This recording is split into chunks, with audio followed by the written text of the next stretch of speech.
Can anyone play Monopoly? Does anyone understand the rules of Monopoly? Can we have a show of hands, please? Right, that's good. Okay.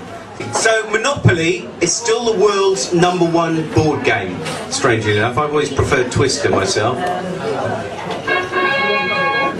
It's Monopoly and how to win by understanding the rules. Okay, so just a little bit of revision about the rules of Monopoly. First of all, you've got to realise it's just a game.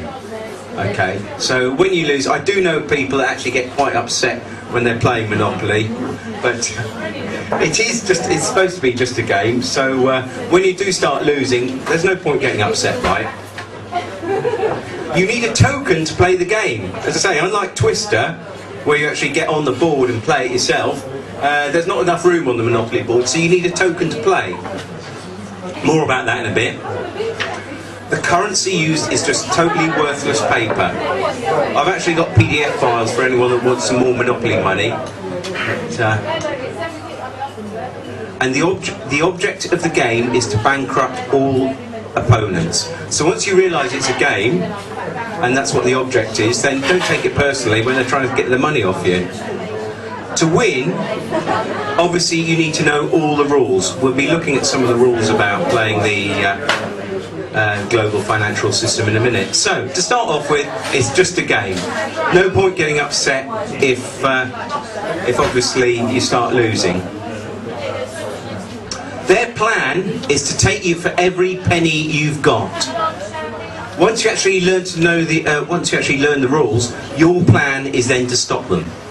Okay, and we'll be explaining a little bit later on about strategies for playing this game. Your token to play the game.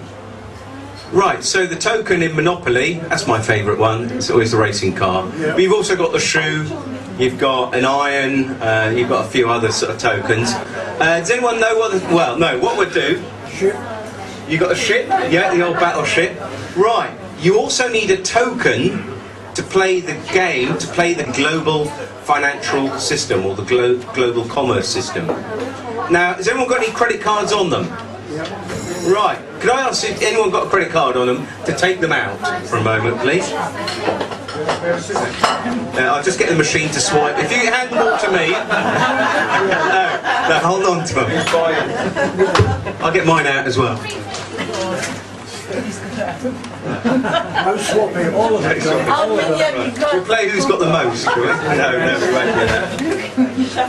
Okay.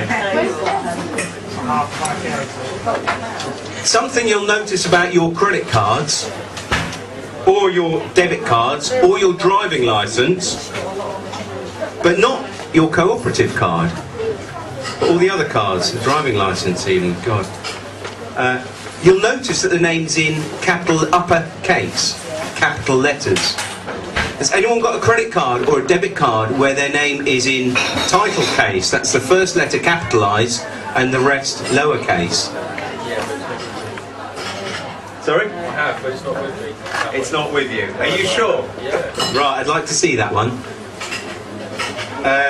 You'll tend to find that everything, your utility bills, any bills from corporations, banks, credit cards will have your name in capital letters.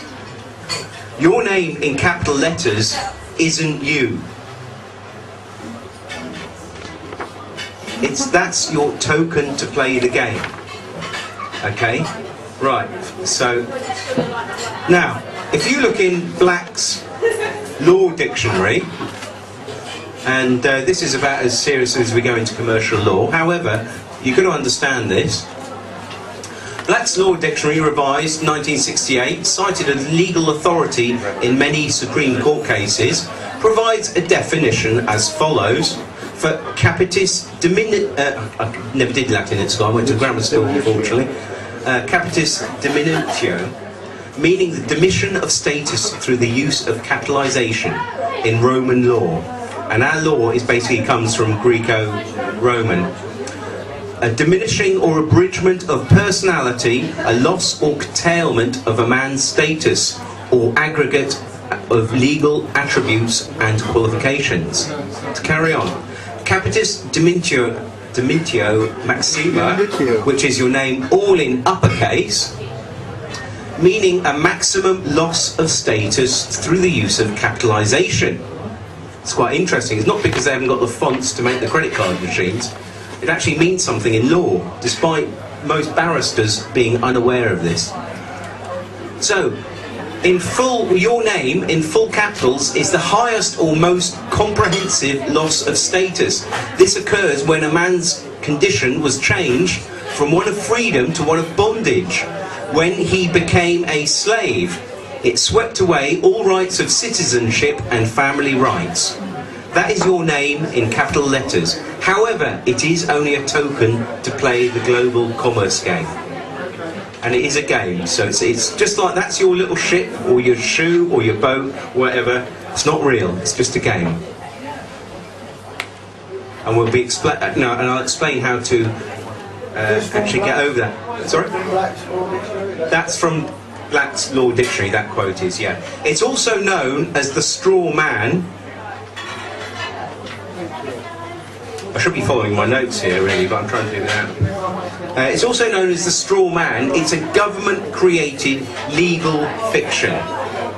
Okay, there's a number of ways. It's also referred to as an artificial person as opposed to a natural person. Depending which law books you look at, they've got different versions. But it actually means something different from the actual living, breathing you. Okay. The currency used is just totally worthless paper. The actual paper and the coins is a very, very small fraction of our currency. Most of it is created on computers as necessary. It doesn't actually exist until you actually get a new credit card. And then they create that money as and when is needed on a computer screen.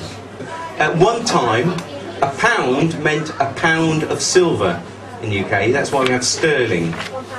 I've got Alistair to thank for that, because I thought it was based on gold, but in this country it was based on silver. So now, if you think how much silver, you wouldn't get a pound of silver for £1 coin, would you?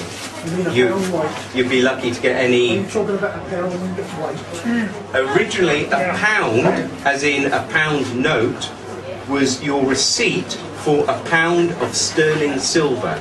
In weight. In weight. Yes, yes. So it's a lot of silver. So, so it's obviously worth an awful lot less now.